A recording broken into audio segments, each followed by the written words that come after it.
Je m'appelle Gaël Esser, je suis artiste plasticien. Ma pratique se place à travers différents médiums.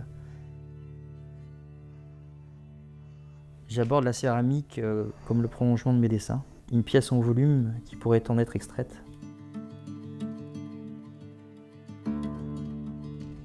On était en Ardèche, un lieu un peu retranché, où Simon Manoa a construit un four en briques réfractaires pour cuire justement des rakus. C'était un moment assez magique.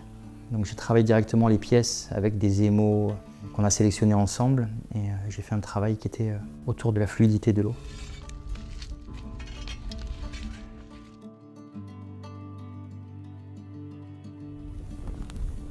J'ai eu envie de retrouver les sensations de raku que j'ai pu observer quand j'étais enfant, quand les pièces sortent du four et avoir des réactions incontrôlées avec l'effet du choc thermique. J'attendais ça avec une grande impatience.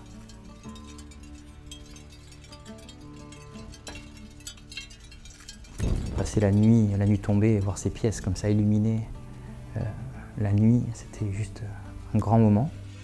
Le côté incertain, brut me touche. Il y a l'idée d'un secret conservé que je n'ai pas encore percé, mais c'est peut-être là aussi la magie du raku.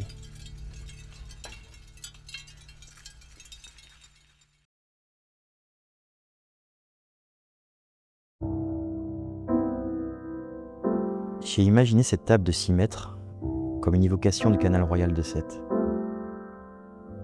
Elle emporte la mémoire, la lumière qui s'y reflète, le vent qui la trouble, les clapotis qui animent sa surface.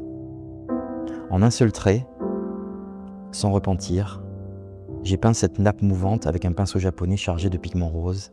Il glisse, trace, danse. Mon geste est une calligraphie, une écriture du corps, intuitive, silencieuse. Sous le soleil, chaque ligne devient onde, vibration, éclat vivant.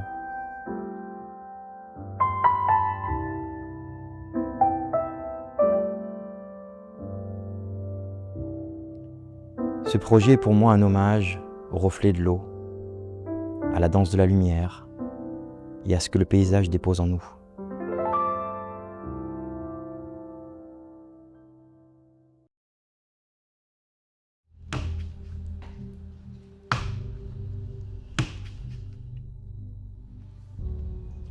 Une bouteille tourne, doucement. La terre danse.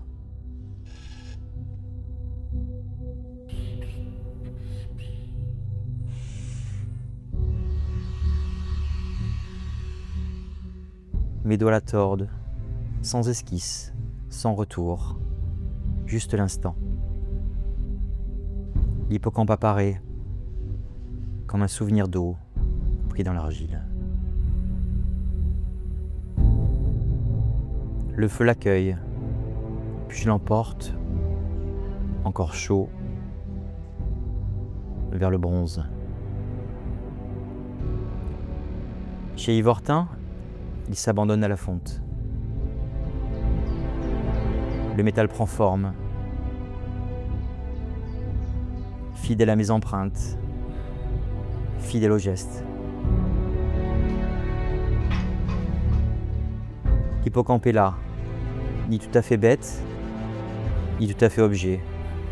Un souffle figé. Entre deux mondes.